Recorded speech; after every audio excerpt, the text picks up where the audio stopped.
smell of lilies always reminded me of funerals, which was ironic considering I was currently standing at the back of my own.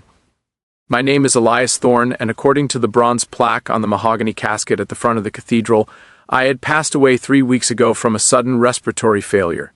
In reality, I had been kept in a drug-induced stupor in a windowless basement, while my younger brother Cyrus orchestrated the greatest identity theft in the history of the Thorne shipping empire. Cyrus didn't just want my money, he wanted my legacy erased. He wanted to be the man I was, without having to do the work I did.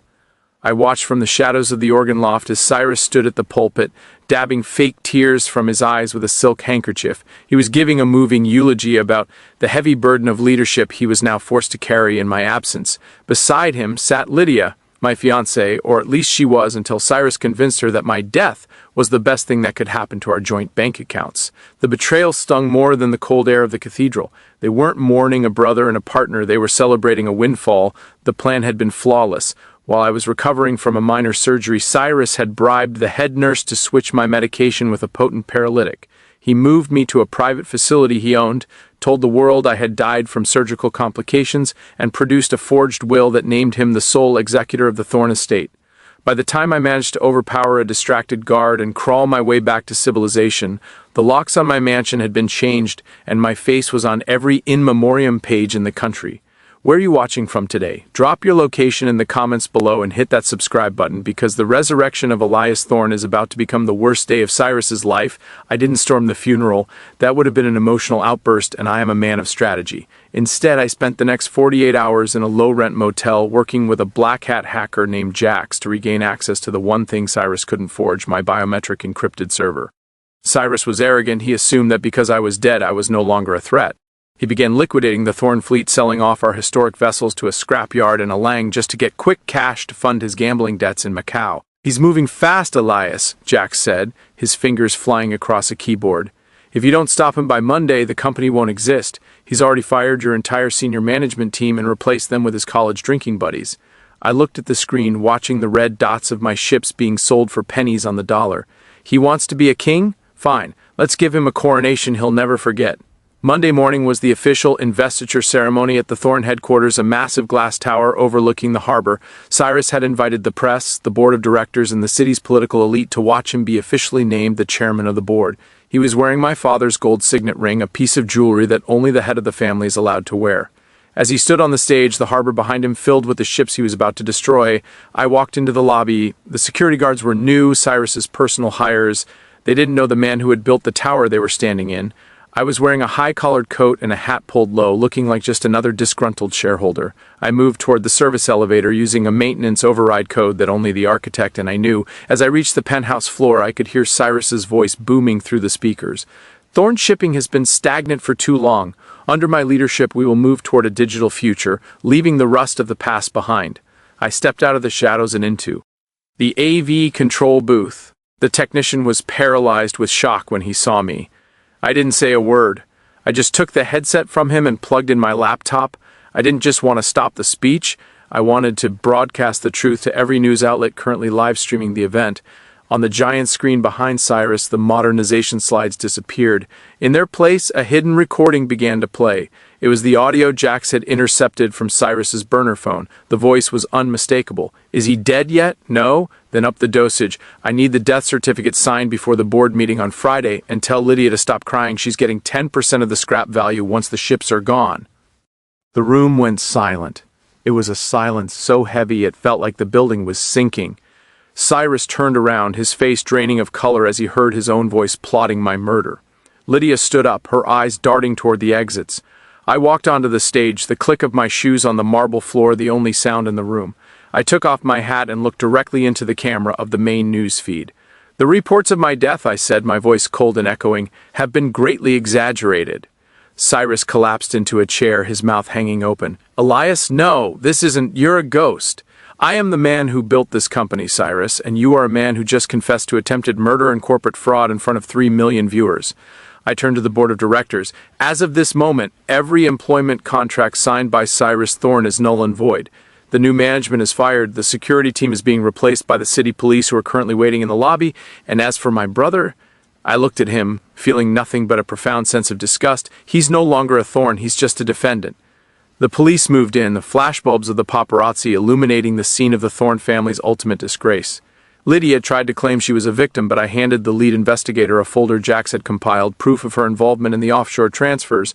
As they were being let out, Cyrus screamed, "You can't do this! I'm blood! You can't fire your own brother!" "I'm not firing my brother, Cyrus," I said, taking my father's signet ring off his trembling finger. "I'm firing a parasite, and I'm reclaiming the legacy you aren't fit to touch." I stood at the window, watching the police cars pull away.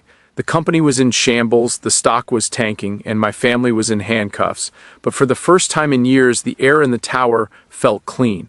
I had risen from the grave, and I was just getting started on the cleanup.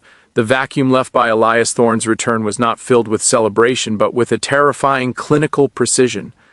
While the city's news cycles were dominated by the resurrection of the shipping king, I was already deep in the guts of the building, excising the rot that Cyrus had allowed to spread.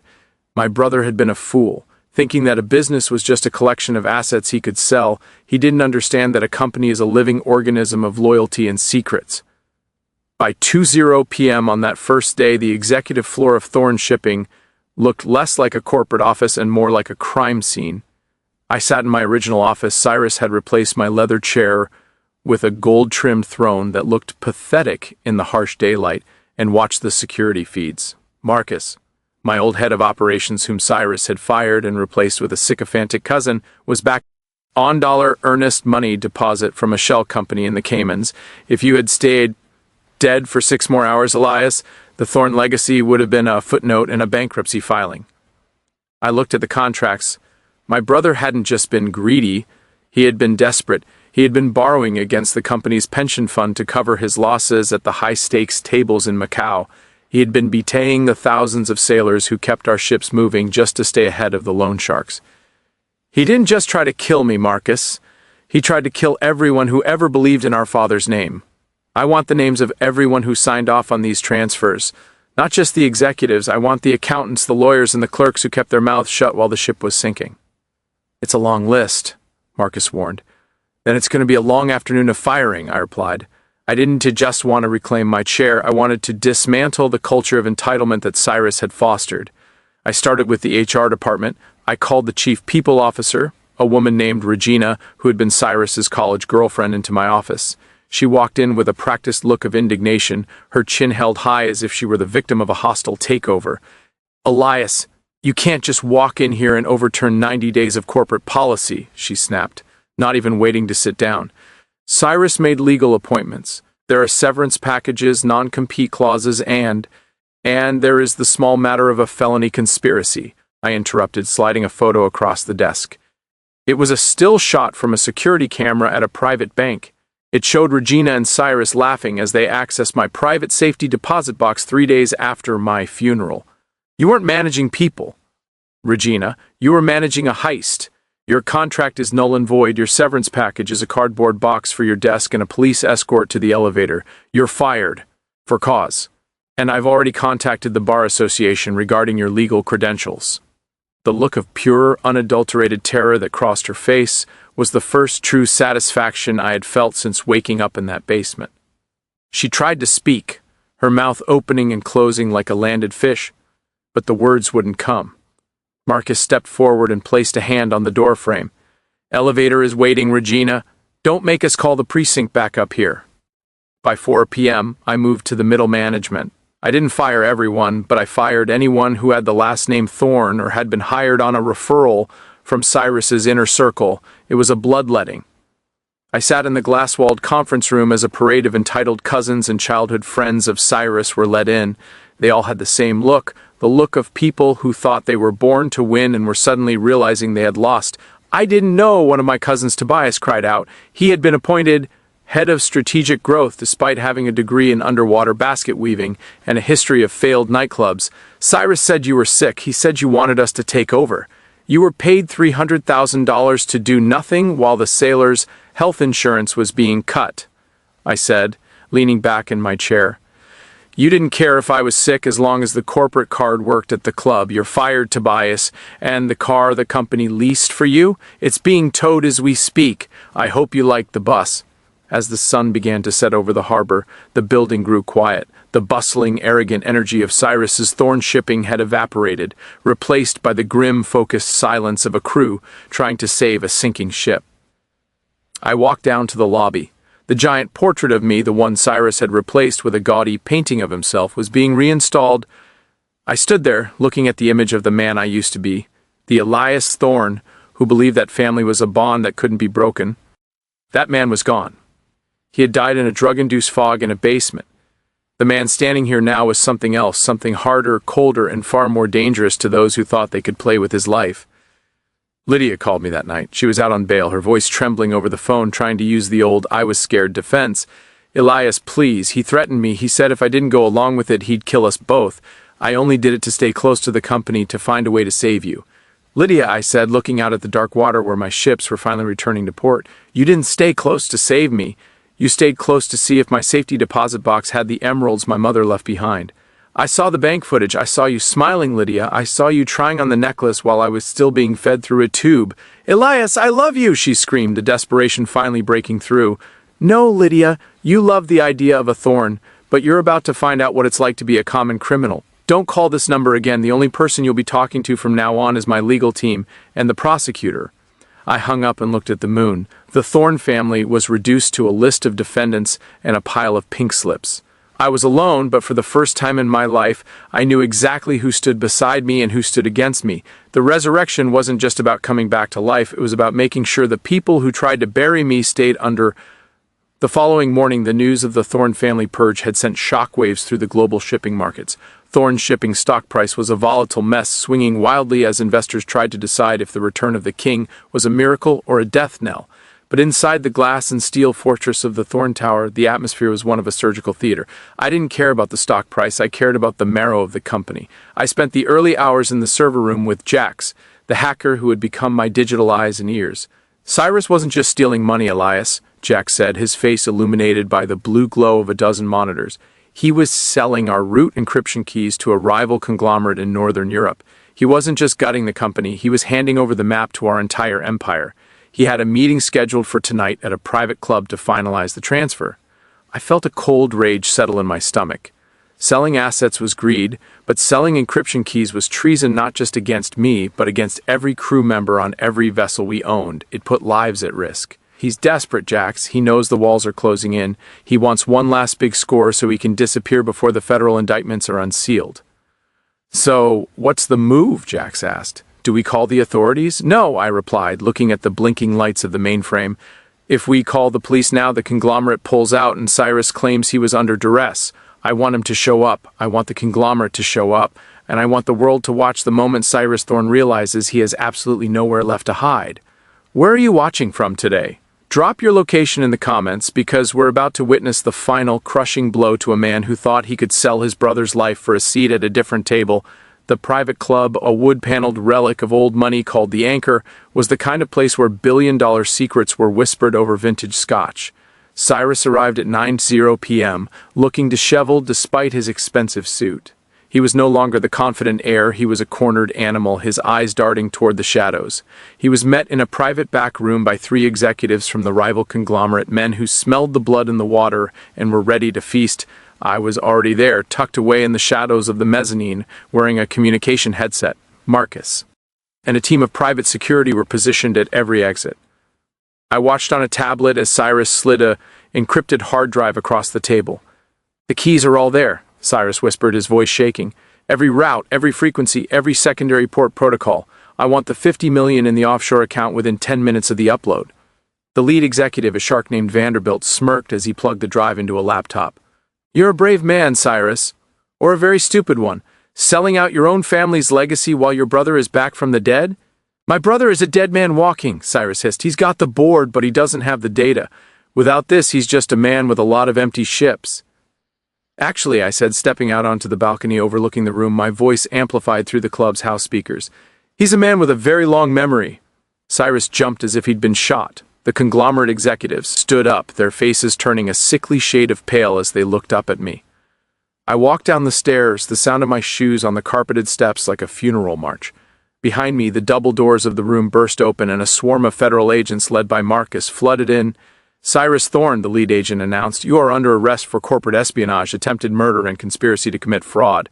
Cyrus looked at the hard drive on the table, then at me. He tried to grab it, but Marcus was faster, pinning him to the table with a grunt. "You ruined it!" Cyrus screamed, his face pressed against the mahogany. "I was going to be someone. I was going to be better than you." "You were never going to be better than me, Cyrus," I said, leaning down so my face was inches from his. "Because you don't understand that a name isn't something you inherit, it's something you protect. You sold your soul, and you didn't even get the price you asked for."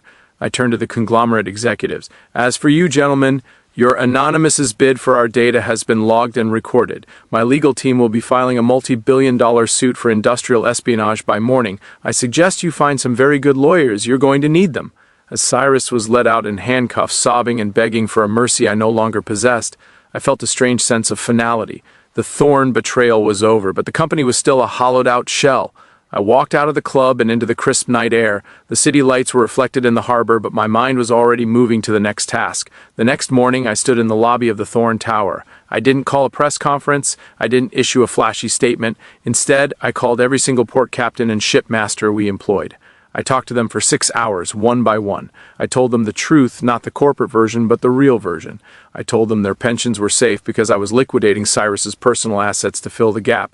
I told them their routes were secure because the keys Cyrus tried to sell were actually a decoy Jax had planted hours before the meeting. By noon, I turned my attention back to the executive floor.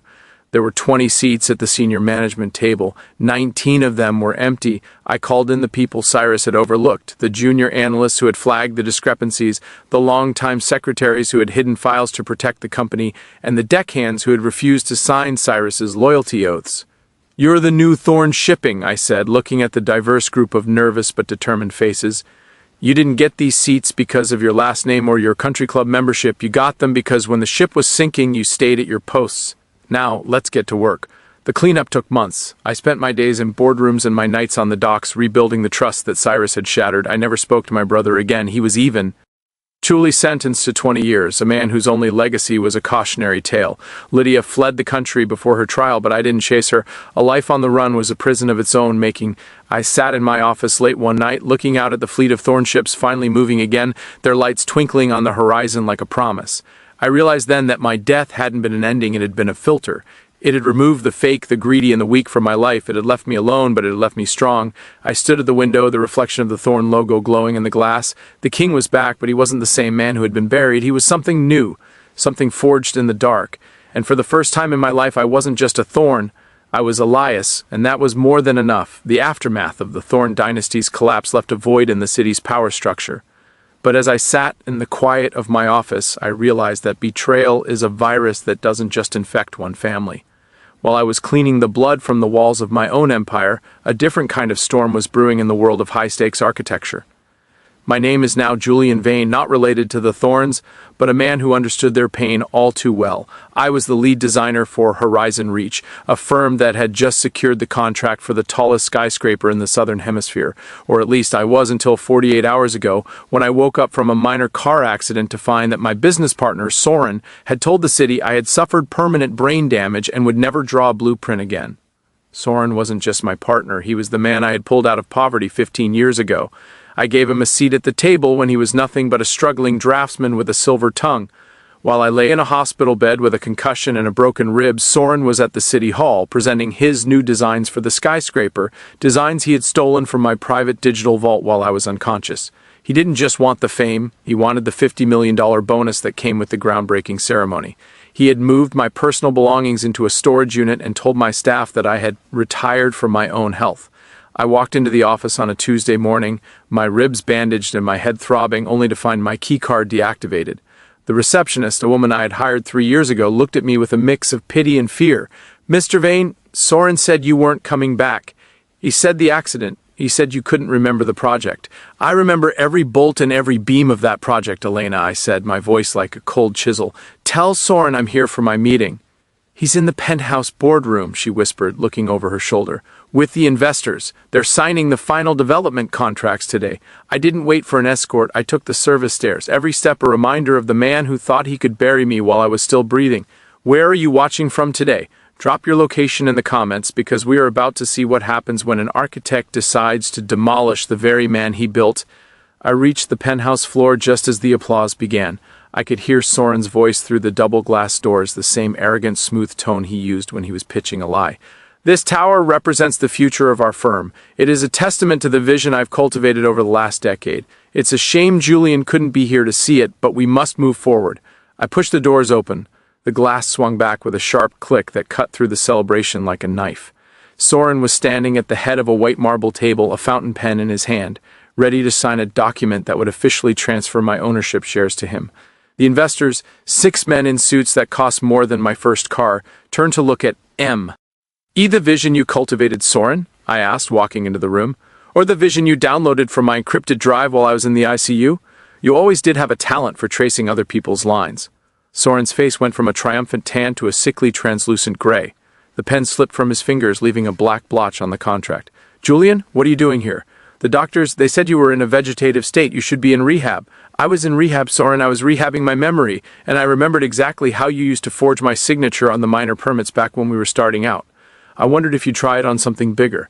And look at that, I said, gesturing to the contract. You didn't even wait for the body to get cold. The lead investor, a man named Kaufman, who had the temperament of a cornered badger, stood up. Soren, what is the meaning of this? You told us Vane was incapacitated. You said you were the sole intellectual property holder for the Horizon project. I am, Soren shouted, his voice cracking. Julian was just a consultant. I did the heavy lifting. He's confused. The accident was traumatic. I'm not confused, Soren, I said, opening my leather portfolio. I'm prepared. You see, the designs you presented this morning have a very specific flaw, a ghost error I build into every preliminary draft to catch exactly this kind of theft. If you build the Horizon Tower based on the files you stole, the structural load on the 42nd floor will cause a catastrophic shear within 5 years. Only the final master file has the correction. The room went deathly silent. Kaufman looked at the blueprints on the table, then back at me. And let me guess, Julian, you're the only one with the master file? I am, and I'm also the only one with the original timestamped metadata proving these designs were finished 6 months ago on my private server, not Soren's. I looked at Soren, who was looking for an exit that didn't exist. You didn't just steal a project, Soren, you tried to steal a life, but you forgot that when you build a house of cards, you shouldn't do it in front of the man who invented the wind. I'll sue you, Soren screamed, his bravado turning into a desperate, high-pitched whine. I've been the face of this firm for 3 months. You're just a ghost.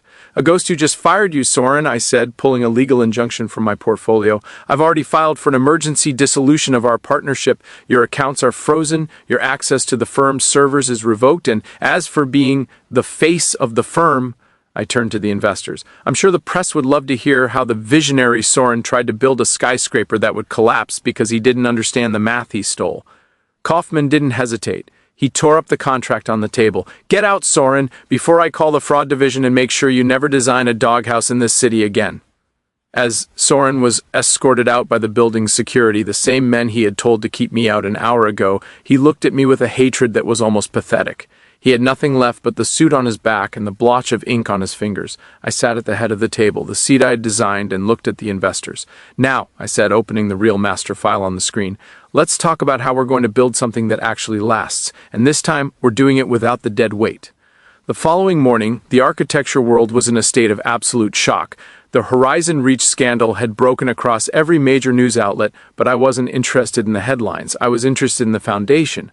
I spent the early hours in the firm's central archives meticulously reversing the damage Soren had done to our internal culture. He had hired a team of loyalists, mostly unqualified friends and relatives who were there to ensure his total control. By 9 a.m., I had a stack of 24 termination letters sitting on my desk. Each one was a brick in the wall I was rebuilding. I called in the director of operations, a man named Garrick, who had been Soren's right-hand man during my absence. Garrick walked into my office with a smirk that didn't quite reach his eyes, clutching a coffee cup as if it were a shield.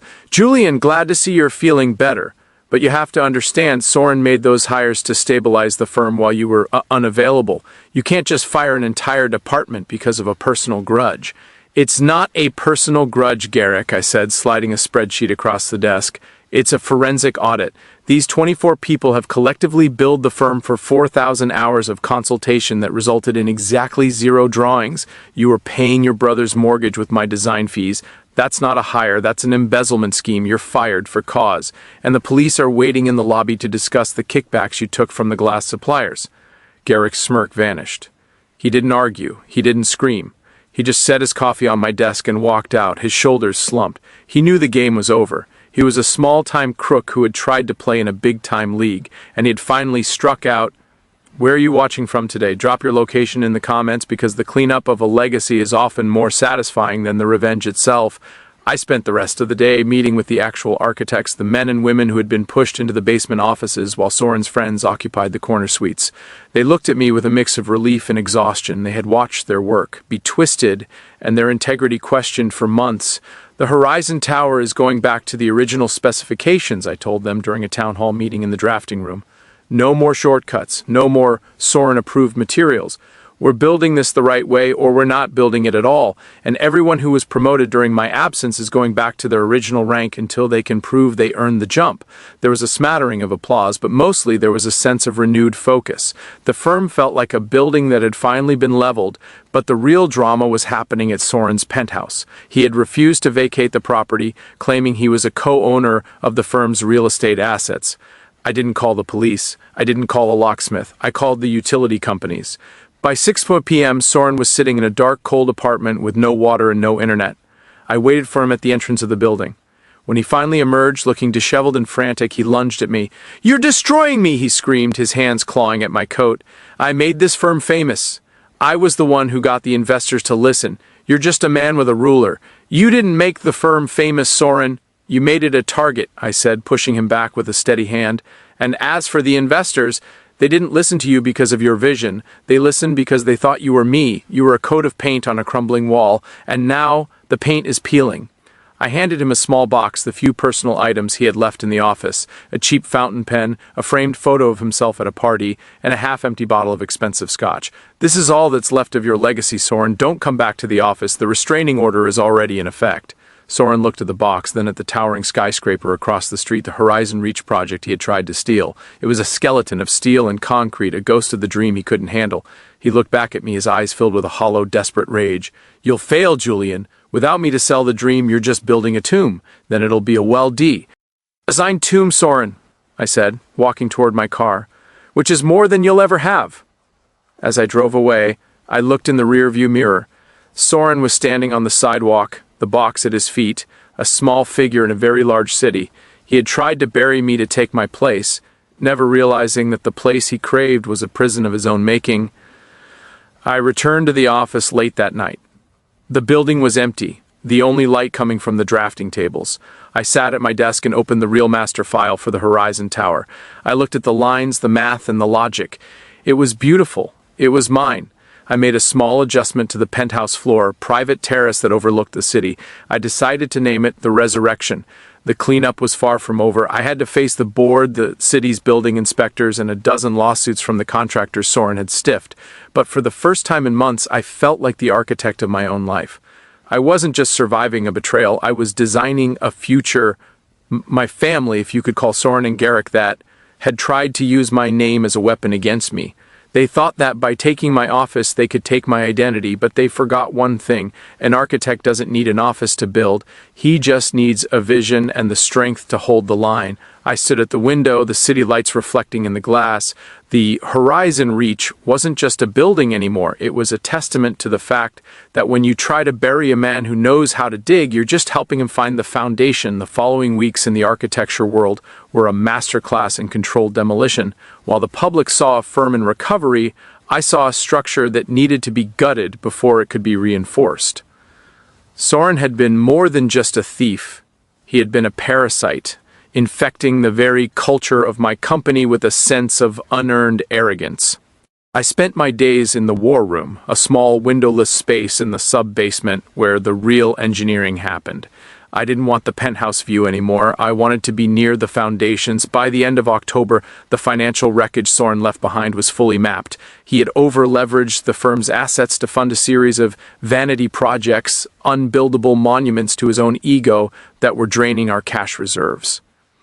I sat across from my new CFO, a sharp-eyed woman named Thalia who had no patience for architects with god complexes. She laid out the spreadsheets like a death warrant. If we don't secure the next round of funding for Horizon Reach by the 15th, we're insolvent, Julian. Soren didn't just spend the money. He gambled it on the assumption that the investors wouldn't check the math until after the groundbreaking. He was betting on my death, Thalia, I said, rubbing my temples. He thought the insurance payout would cover the gaps. He wasn't building a skyscraper. He was building a crime scene. So what's the move, she asked. We can't go back to Kaufman. He's already looking for a reason to pull out. We don't go back to Kaufman, I replied, standing up and walking to the blueprints on the wall. We go to the people Soren ignored, the mid-tier developers who want a legacy but can't get past the gatekeepers. We sell them the math, not the dream. Where are you watching from today? Drop your location in the comments because we are about to see what happens when a man loses his throne and realizes he's better off on the ground. While I was fighting to keep the firm alive, Soren was descending into a different kind of madness. Without the corporate card and the prestige of the Vane name, he had become a pariah. I heard through the grapevine that he was trying to start a rival firm from a shared workspace in a strip mall. He was calling the same investors he had lied to, begging for a second chance, but in this city, a reputation for structural instability is a death sentence. No one wanted to be the person who funded the next collapse. But Soren had one last card to play. He knew that the original permits for Horizon Reach were signed during a period when I was technically under medical observation. He began a campaign of legal harassment, filing a suit to have all the permits declared invalid, claiming they were obtained under fraudulent circumstances. It was a move designed to stall the project long enough to force a bankruptcy. If he couldn't have the tower, he would make sure it remained a hole in the ground forever. I met him at the courthouse for the preliminary hearing. He looked terrible. His expensive suit was wrinkled, his hair was thinning, and his eyes had a frantic yellowed look. He didn't look like an architect. He looked like a man who had spent too much time in his own shadow. You think you're so smart, Julian, he hissed as we waited for the judge, but those permits are my leverage. I'll keep this tied up in court until the bank takes the land. You'll be the man who built nothing but a legal fee. The permits are solid, Soren, I said, looking straight ahead, because I didn't sign them during the observation period. I signed them 6 months prior, and I had them notarized by a third party you didn't know existed. You were so busy looking for a way to steal the future that you didn't check the history. The hearing was a disaster for him. The judge didn't just dismiss the suit, he sanctioned Soren for frivolous and malicious litigation. As we walked out of the courtroom, Soren collapsed on the steps. He started crying, not the quiet, dignified tears of a man who had lost his way, but the loud, ugly sobs of a man who had finally realized he was small. I gave you everything, Julian, he wailed. I was the one people liked. You were just the guy in the basement. People liked the man they thought you were, Soren, I said, stopping to look down at him. But that man never existed. He was a sketch I drew, and you just filled in the colors with lies. You didn't give me anything. You just borrowed my life and forgot to pay the rent. I walked away, leaving him on the stone steps of the courthouse. I didn't feel victorious. I felt a profound sense of wasted time. I had spent 15 years building a partner when I should have been building a peer. The breakthrough for the firm came a week later. I met with a group of pension fund managers who were looking for stable, long-term infrastructure investments. I didn't show them 3D renderings or artistic mock-ups. I showed them the load-bearing calculations. I showed them the wind resistance models. I showed them the truth of the building. By the end of the meeting, we had a commitment for $100 million. I went back to the office and gathered the staff. We weren't Horizon Reach anymore. I changed the name on the glass that afternoon. It was now just Vane Associates. Simple, strong, honest. We start the 42nd floor tomorrow, I told them. The floor Soren said would fail. We're going to build it with the original steel, and we're going to do it ahead of schedule. Because the best revenge isn't a lawsuit or a scandal. It's a building that doesn't fall down. As the months passed, the Vane Tower began to rise above the city. It was a beautiful soaring needle of glass and integrity. I spent my days on the construction site, wearing a hard hat and carrying a roll of blueprints. I was the guy in the basement again, but this time, the basement was the foundation of something that would outlast us all. Soren disappeared after the court hearing. Some said he moved out west, others said he was working as a salesman for a home improvement chain. I didn't look for him. He was a ghost I had finally exorcised. I stood on the roof of the nearly completed tower one evening, looking out at the sprawling city. My family, the one I chose in the drafting room and on the construction site, was thriving. My legacy wasn't a name on a building.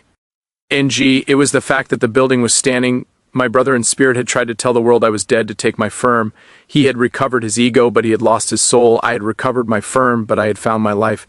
I looked at the horizon, the sun dipping below the line of the buildings. The cleanup was finished, the structure was sound, and for the first time in my life, I wasn't just building for a client, I was building for myself. The skyline of Chicago is a graveyard of broken promises, but for me, it was becoming a monument to survival. My name is Silas Vane, and while the world was watching the architect Julian Vane reclaim his tower, I was fighting a war in a different kind of trench, the world of private equity. I was the founder of Vane Capital, a firm that specialized in saving dying manufacturing towns. I wasn't just a suit, I was the guy who kept the lights on in places the world had forgotten. Or at least I was until my younger brother, Caspian, decided that my seat at the head of the table looked better than the one I had given him in the basement. 3 months ago, a freak accident during a site visit in Ohio left me in a medically induced coma. While my lungs were struggling to remember how to breathe, Caspian was in the boardroom, telling our investors that I had suffered catastrophic brain damage. He produced a medical report forged by a disgraced doctor on his payroll, claiming I would never be able to handle a complex financial transaction again. By the time I walked out of that hospital, thin and pale but very much alive, Caspian had already dissolved my controlling shares and renamed the firm Caspian Global. I didn't go to his office, I didn't call his phone. I knew Caspian. I had spent 20 years cleaning up his messes, from failed startups to messy divorces. He was a man of optics, not of substance. He had moved my personal belongings into a storage unit and told my staff that I was resting in a private facility in Switzerland. He thought I was a ghost, so I decided to haunt him. I walked into the firm's annual charity gala on a rainy Thursday night. Caspian had invited the city's elite to celebrate the new era of the firm. He was standing on a stage in a tuxedo that cost more than a foundry worker's house, holding a glass of vintage champagne. Beside him was Isabella, my former operations manager, who was now wearing a diamond necklace that I recognized from my mother's estate. The betrayal wasn't just a corporate coup, it was a total theft of my history. "We move forward with a heavy heart," Caspian announced to the crowded ballroom, his voice smooth and dripping with practiced grief. My brother Silas was a visionary, but the weight of the work broke him. I carry this torch in his honor. I stepped out from behind a marble pillar, the clinking of glasses dying down as the people in the back of the room noticed me. I wasn't wearing a tuxedo. I was wearing the same worn leather jacket I had on the day of the accident. I looked like a ghost that had just crawled out of a wreck. "The torch is looking a bit heavy for you, Caspian," I said, my voice cutting through the soft jazz music like a razor. "Maybe you should put it down before you burn the whole house down." The silence that followed was deafening. Caspian's glass slipped from his fingers, shattering on the stage. Isabella's hand went to her throat, her eyes wide with a terror she couldn't hide. The investors' men I had made millionaires looked at me as if I were a specter from a past they had tried to forget. "Silas?" Caspian stammered, his bravado evaporating in the harsh light of the chandeliers. "What are you doing here? You're supposed to be... The doctors said you were in a vegetative state." "The doctors you paid, Caspian?" I walked toward the stage, the crowd parting like a black sea. "Or the ones who actually treat patients? I'm not a vegetable, but I am a man who just spent 3 weeks reviewing the sea." Caspian global ledgers from a hospital bed. "You didn't just take my firm, you turned it into a money laundering front for the very vultures I spent my life fighting. Where are you watching from today? Drop your location in the comments because we are about to see the exact moment a man realizes the profit he was looking to erase every trace of my influence. "He sold the Cleveland foundry, Silas," Marcus said, leaning against the door frame, a tablet in his hand, "to a strip mall developer. He was planning to hand over the keys on Friday. 500 families would have been on the street by Monday morning." I felt a cold, familiar spark in my chest. "Call the developer. Tell them the contract was signed under a fraudulent power of attorney and is legally void. If they want to fight, tell them I've got 3 law firms on retainer who are looking for a workout. And Marcus, I want the list of everyone Caspian promoted during my absence. Every single one." "It's a long list," Marcus replied. "Mostly his golf buddies and Isabella's cousins." "Good," I said, a grim smile touching my lips. "I want them all in the main atrium at 10 a.m. I'm not doing this behind closed doors. I want the whole city to see the cleanup." Where are you watching from today? Drop your location in the comments because we are about to witness the largest corporate mass firing in the history of the Midwest.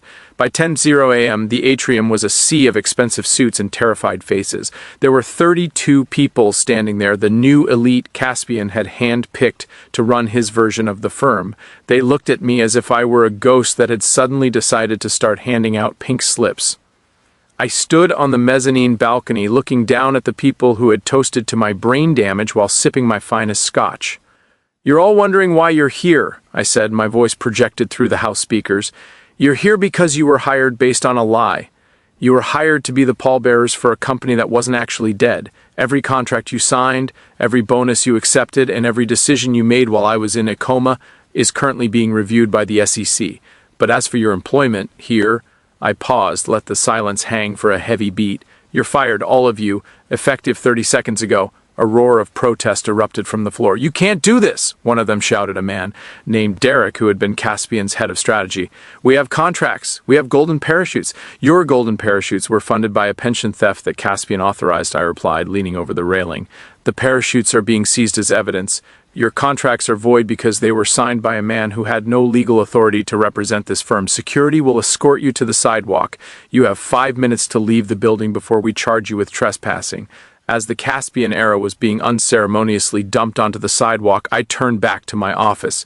But the drama wasn't over. Isabella was waiting for me in the hallway, her face a mask of desperate, tear-streaked foundation. She wasn't wearing the necklace anymore, but she was still clutching a leather portfolio as if it were a life raft. "Silas, please," she whispered, stepping into my path.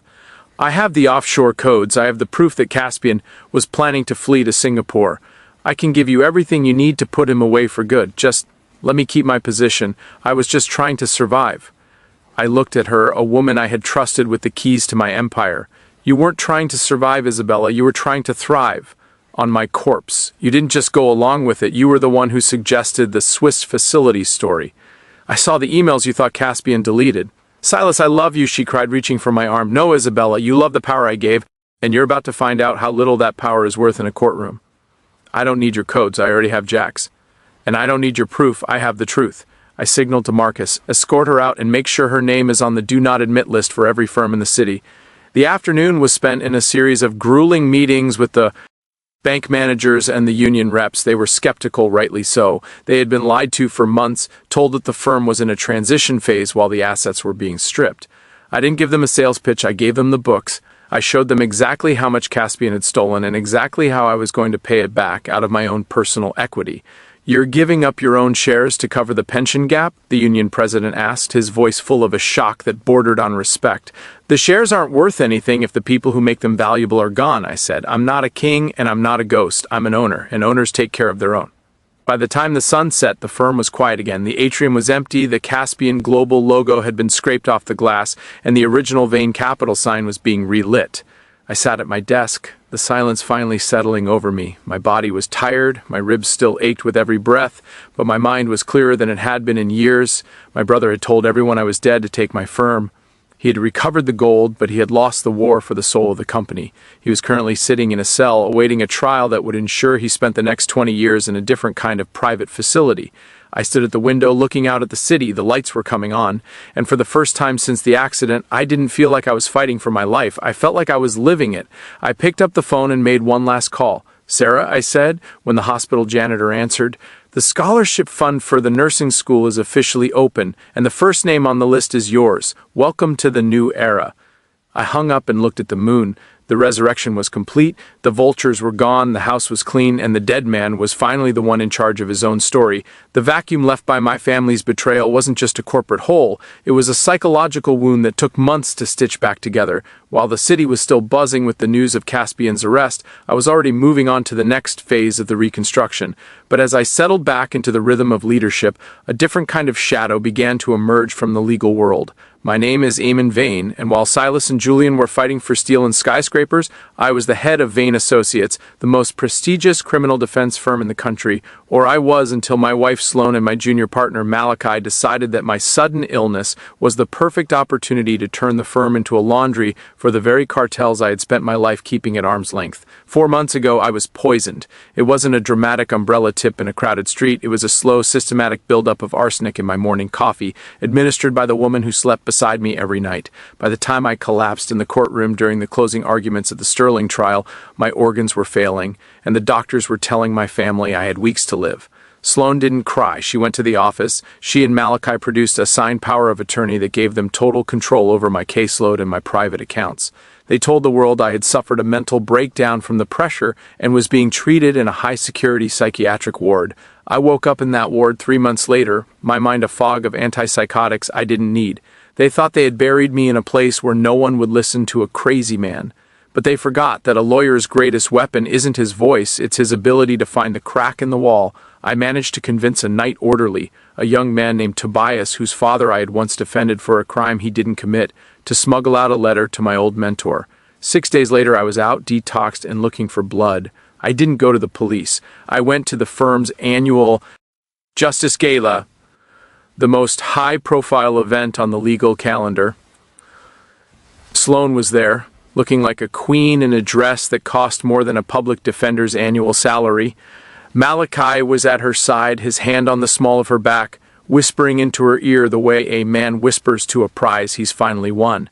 They were standing on the stage, accepting an award for legal innovation, while my name sat in a psychiatric file 10 miles away. "We lost a titan this year," Malachi announced to the hushed ballroom, his voice thick with a fake oily grief. Eamon Vane was a giant, but even giants can crumble. We carry his legacy forward by expanding our reach into international waters. I stepped out from behind the velvet curtains of the stage. I wasn't wearing a suit, I was wearing the hospital scrubs I had escaped in, covered by a trench coat. I looked like a nightmare that had just walked out of a fever dream. "The only thing you're expanding, Malachi," I said, my voice echoing through the state-of-the-art sound system, "is the length of your future prison sentence. And Sloane, I hope you kept the receipt for that dress. You're going to need the cash for a very expensive defense." The ballroom exploded into a cacophony of gasps and camera flashes. Sloane froze, her glass of champagne shattering on the stage, the liquid splashing over her designer shoes like a dark omen. Malachi stepped back, his face turning a shade of gray that matched the prison walls he was destined for. The legal elite of the city, judges, prosecutors, and senators, looked at me as if the dead had truly risen. "Eamon?" Sloane whispered, her voice a fragile thread. You're supposed to be in treatment. You're sick. Guards, someone call his doctors." "My doctors are already here, Sloane," I said, gesturing to the back of the room where the city's chief of police and a team of federal agents were entering. "And they've brought the lab results from the coffee machine in our kitchen. It turns out arsenic doesn't just cause mental breakdowns, it causes a paper trail. Where are you watching from today? Drop your location in the comments, because we are about to witness the moment a man realizes that the woman he loved was actually the ghost haunting his house." Malachi tried to run, but Tobias, who had followed me to the gala, blocked the exit. I walked toward the podium, the crowd parting like a wave. I took the Justice Award from Malachi's trembling hand and looked at the inscription. "You shouldn't have put my name on this, Malachi. It's a concept you clearly don't understand." "I did it for you, Eamon," Sloane screamed as the officers moved in. "You were obsessed with the firm. You were never home. I just wanted a life where I wasn't second to a briefcase." "You didn't want a life, Sloane. You wanted a kingdom," I said, watching them click the handcuffs onto her wrists. "And you were willing to turn me into a ghost to get it. But you forgot one thing. A ghost doesn't have a heartbeat, but a lawyer always has a record." As they were led out of the ballroom, the elite of the legal world stood in stunned silence. I didn't look at them. I looked at the Justice Award in my hand. It was heavy, cold, and utterly meaningless. My wife had tried to kill me to take my firm. She had recovered the status, but she had lost her humanity. I turned to the room, my voice calm but carrying the weight of a man who had seen the bottom of the abyss and climbed back out. "The firm of Vane Associates is closed as of tonight," I announced. "Every contract, every deal, and every international partnership signed in the last 90 days is being turned over to the feds. I'm not just firing my partners, I'm burning the building down to make sure the rot is gone." I walked out of the gala and into the rain. I didn't feel like a winner. I felt like a man who had finally cleaned his life of the poisons, both literal and metaphorical. I looked at the city lights, the reflection of the Vane name glowing on the side of a building I no longer wanted. I was back from the dead and I had a lot of work to do, but for the first time in my life I wasn't defending a criminal. I was seeking the truth. The aftermath of the Justice Gala was not the end of the story, but the beginning of a cold, calculated purge. I spent the next 48 hours in a secure suite at the city's oldest hotel, flushing the last of the psychiatric toxins from my system and replacing them with a singular focus, total erasure. My wife and my partner hadn't just stolen my firm, they had attempted to rewrite my history as a man of declining sanity. While the city's tabloids focused on the arsenic affair, I was focused on the 90 days of wreckage they had left in my wake. Sloane and Malachi had been busy. They hadn't just been laundering money, they had been firing every senior associate who had been with me for more than 5 years. They had replaced my loyal staff with a collection of fixers, men and women who knew how to make evidence disappear and how to make a bribe look like a consulting fee. By 8 a.m. on Monday, I had a list of 42 people who were currently occupying the offices of Vane Associates. To me, they weren't lawyers, they were an infection. I arrived at the office at 9:00 a.m., flanked by Marcus and a team of forensic IT experts. The lobby was filled with the very people I had spent a lifetime fighting against, clients who smelled of cigarette smoke and desperation, waiting to meet with Malachi's new litigation team. When I walked through the glass doors, the receptionist, a woman Sloan had hired to replace my longtime assistant, tried to block my path. "Sir, you can't be in here. This is a private firm and we have a strict no-visitor policy for." "I'm not a visitor," I said, leaning over her desk so she could see the cold fire in my eyes. "I'm the landlord, and as of 5 minutes ago, your employment contract has been terminated for cause. You have 3 minutes to gather your things before I have you arrested for trespassing on a crime scene." I didn't wait for her to cry. I walked straight into the main boardroom where the 42 fixers were having their morning strategy session. They were sitting around my father's oak table discussing how to bury a witness in a cartel case. When I entered, the room went so quiet you could hear the hum of the air conditioning. "I hope you all enjoyed your stay," I said, tossing a stack of termination notices onto the table. "Because the Vane era of criminality is over. Every single person in this room is fired. Effective immediately. Your bar licenses are being challenged. Your personal computers are being seized by the federal agents currently waiting in the hallway, and your reputations are now officially radioactive." "You can't do this," a man named Kessler, a disgraced former prosecutor Malachi had hired as a senior partner, shouted as he stood up.